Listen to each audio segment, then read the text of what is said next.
Should the Cardinals at some point here in the final stretch of the season consider bringing up their number one prospect, J.J. Wetherholt? What are some of the pros to that? What are some of the cons to that? What do we think will happen?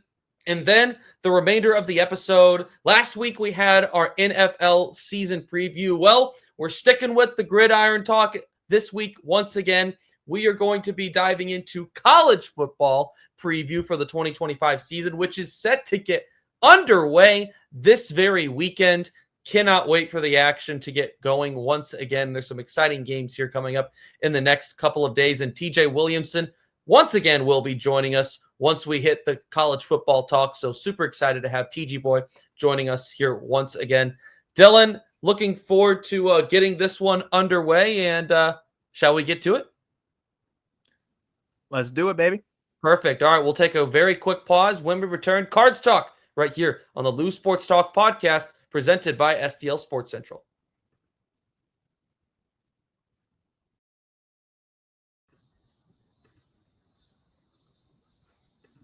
Welcome back to the Lou Sports Talk podcast on STL Sports Central. Be sure to, if you haven't already, like and subscribe STL Sports Central on YouTube. That way you can get notified anytime that new content like this very episode is put out. I tell you what, it was one of the best decisions I ever made getting started with STL Sports Central and hitting the notification button, because there's all kinds of good, consistent content being put out right here on YouTube and all the socials as well. So let's go ahead and let's dive into some Cardinals talk. We have to start off with the bad, and the bad is this. The roller coaster ride continues. We talked about it a little bit in last week's episode, Dylan, how it just seems like the Cardinals cannot quite build a consistent rhythm of quality baseball. We'll see it look really good for a handful of days, and then all of a sudden you have stretches like you saw last week where the Cardinals drop 5 straight, 3 of them to the New York Yankees, 2 to the Colorado Rockies, one of the worst teams in baseball history, I might add, before that Yankees series. Overall, very disappointing. And last week, when it was Brandon and I, we were discussing the encouraging signs that we had seen in the Cardinals matchups up to that point against both the Cubs and the Dodgers, taking 4 of 6 against 2 very talented teams. And all of a sudden, because the Mets had been struggling, the Cardinals were back in the wild card mix. Well, unfortunately, the Cardinals had an opportunity if they would have been able to take the series against the Rockies. You look at the schedule for the remainder of August going into September, and you're saying, boy, it looks pretty favorable. Things could get interesting here. Well, they completely fumbled the bag against the Rockies, and they did not, it felt like, even show up to the ballpark this weekend against the Bronx Bombers. And once again, this young, inconsistent style of play continues for St. Louis, unfortunately. Yeah, as the wise Katy Perry once said, this team is hot and cold. You go back and forth of having good stretches, and then obviously, as you touched on, as of late, losing their second series of the year to the 2025 Colorado Rockies, one of the worst teams in history, like you said, and then getting swept at home by the Yankees coming to town, and were able to pull a victory out last night, pulled away late against the Marlins as we're recording here. But just continued inconsistency. Some games the offense would be putting 6, 7, 8 runs up on the board and yielding 10, 12 runs. So they'd still lose, or they'd be getting shut out by the Rockies. You know, there's overall, I would say it's been decent starting pitching for the most part, but there's still been a lot left to desire the last week or so. Both sides of the ball for the Cardinals. The bullpen has been, oddly enough, one of the bright spots, it seems like, overall this season. Not perfect by any stretch of the imagination, but I would say the last week or so, while it's been up and down for the Cardinals, the bullpen has been able to hold their own for the most part. But yes, not a great stretch of games for the Cardinals. Yeah, absolutely. And I think you touched on something that I was going to bring up, right? It just felt like during that 5-game stretch, one aspect of the team would be gelling and in rhythm and looking sharp just in time for your pitching or your hitting, whichever, the opposite, to not be able to put it together. And unfortunately, you're going to have nights, right, where your offense carries or your pitching is really sharp and you have low-scoring contests. That's going to happen. But in large part, you have to be able to get enough contributing from every piece to be able to win games. At least that's what good baseball teams do. You look at, for example, the Milwaukee Brewers right now. They don't have a player that has an OPS over 800. Yet they are the best team in Major League Baseball. Right now, I know they just got Brandon Woodruff back. I know that Jacob Mezorowski in his young career has been really good, but would you argue that they have that starter per se, or excuse me, that ace per se right now? Maybe you do, more so than the Cardinals, but they're still top 3 in baseball in team ERA. So I mean, but what allows them to be so good is playing consistent baseball and getting contributions from every part of their team on a night in and night out basis. And unfortunately for the Cardinals, they just haven't gotten that. So you're going to look for St. Louis down the stretch here. If they can start putting together more contests like they did on Monday night, right, where you get decent starting pitching, the bullpen looks sharp, but you also get some contributions from the offense. They produce 8 runs. They get a little bit of power in there. They take advantage of some defensive blunders from the Marlins. I think that's a good model to build your game after if you're manager Ali Marmol. Now, let's go ahead and let's talk about some of these injuries here because we do want to get to our main subject in just a moment. On Monday afternoon, the Cardinals sent Brendan Donovan, their all-star, their 2025 all-star, to the 10-day IL due to left groin tightness, an injury that has been nagging Donnie for some time now. Since August 9th, Donovan had to miss 5 games as a result. The move is retroactive to August 15th, and the Cards' corresponding move was recalling Jose Fermin, who has played some shortstop, some second base, a little bit of outfield. So they recall him from AAA Memphis over the last 3 seasons. Fermin batting just .211, I believe a .575 OPS at the major league level. He's been, I think, what a lot of people would categorize as a 4A player, right? Where he can hit really well in AAA, but it's not proven to be a consistent Major League Baseball player at this point. However, he has, in his limited sample size at the Major League level this year, looked pretty sharp, 7 hits and 20 at-bats, as well as a couple of extra bases in there that have helped that OPS actually be over 1,000. So in the small sample size, it's been decent from Fermin this year. However, regardless, Jose Fermin is not the name that you look at if you're a Cardinals fan at this point, where all you're doing is having your eyes set on the future, on 2026 and beyond. Jose Fermin is not the middle infielder that Cardinal fans are looking at when they're expecting to have someone of that position brought up.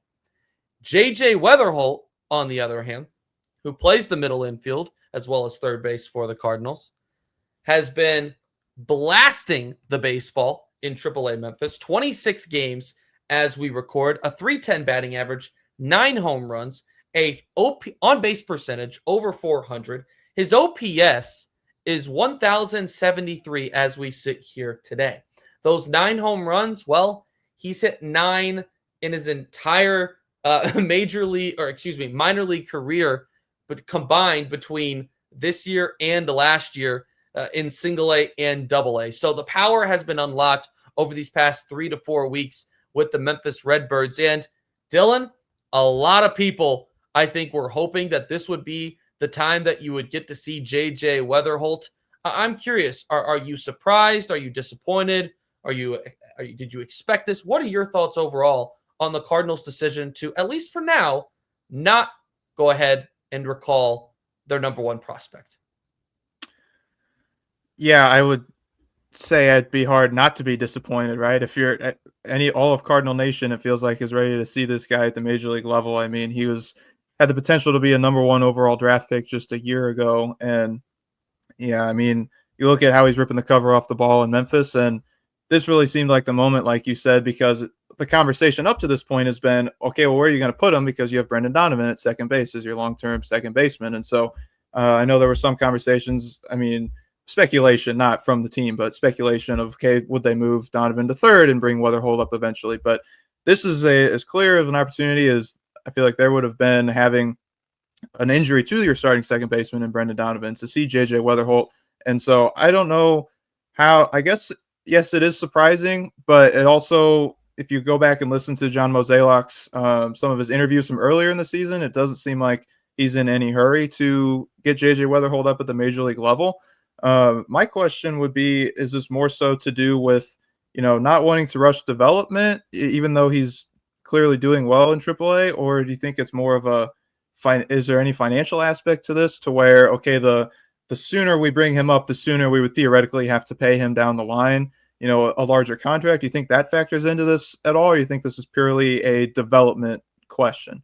It is Of true that with if the Cardinals were to recall him now, they'd have to start his clock a little bit earlier. So there is that to take into consideration. But the Cardinals proved in 2023, when recalling Mason Wynn, that didn't matter.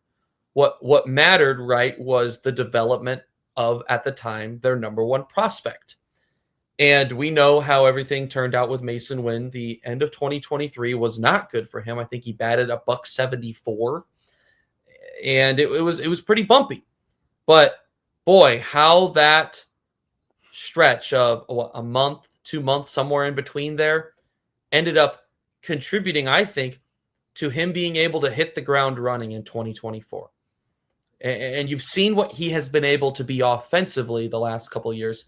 It's far beyond expectation for what I think was set for him during his time in the minors. I think originally you said Mason Wynn, man, if he could bat 230, bat 8 in your lineup, and play Gold Glove defense, which he definitely has done that part, then you're going to be fine. The offense up to this point has been a plus, and the way that Ollie Marmol talks about it, he thinks that he's only going to get better offensively. So, yes, that goes a little bit beyond how they handled him in 2023, but I think those couple of months for how they used him in 23 proved to be really important. Now, I will say this. So I say that to say I don't think it's necessarily a financial decision, because the Cardinals, even in recent years, have proven that doesn't necessarily matter, specifically in the case of Mason Wynn. Here's what I will say. J.J. Wetherholt has played 26 games at the AAA level. Has he looked amazing? Yes, he's looked very good. And fans should want him up. I get it. Right now, there is not a lot about this roster at this point in the season that gets you excited. So why not bring a piece up that's going to excite you? That's going to say, okay, here we go. This is the guy. He's supposed to be the guy of the future. Why not let the fans get a little bit of a taste? Here's why not. The Cardinals have had a couple of number one prospects in recent memory that they have rushed to this level, and it hasn't worked out. Jordan Walker being one of them. I mean, you could even throw it back to Dylan Carlson. Those are the two main ones that come to mind. Here's my thought process with J.J. Wetherholt. If the only reason to bring him up is giving the fans a taste of the future, then it's purposeless. If there was a pro to it, Dylan, I think you would agree with this. It's to give him a taste of the majors.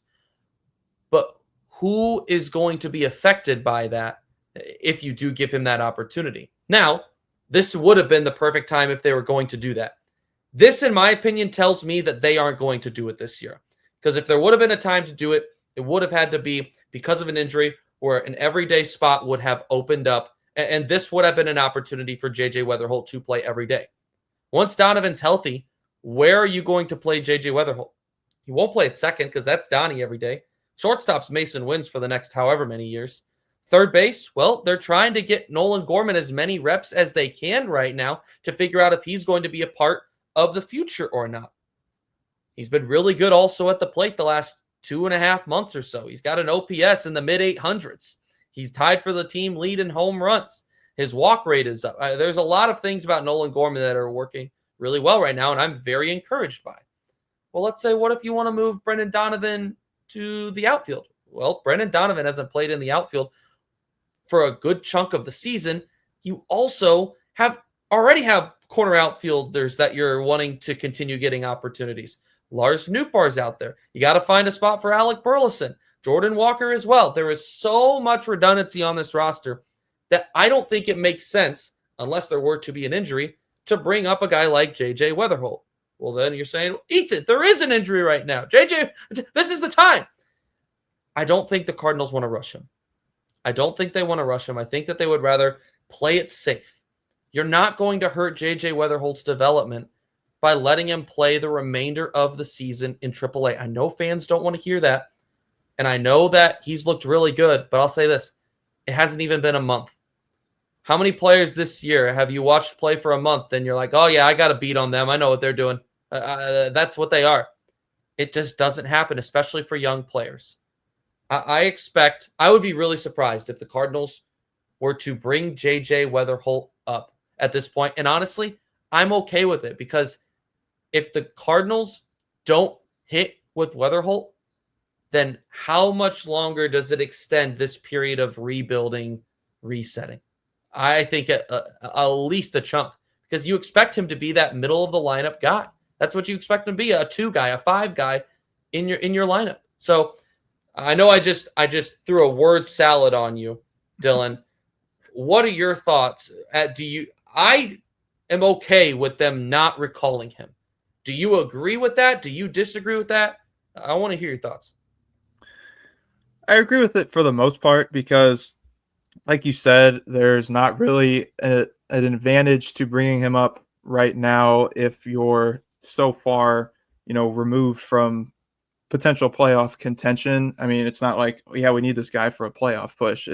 I mean, I guess it's not fair to compare to hockey, but you look at Jimmy Snuggerud being brought up at that time. The Blues weren't in the playoff spot that they ended up securing, but they were pushing for it. And this is a different situation for the Cardinals to where JJ Wetherholt would not, okay, now all of a sudden the Cardinals are a playoff team. But yes, I'm disappointed by it because it'd be exciting to see him, but I'm okay with it like you are as well because of that's exactly what I was thinking. I was like, okay, this has to be a development issue. It can't be a financial issue because of the previous prospects that you listed. You could even throw Nolan Gorman in there of guys totally. that were brought up of, okay, did this happen too early? And now they're trying to figure things out at the major league level and it's not going the way that the organization had hoped it had gone,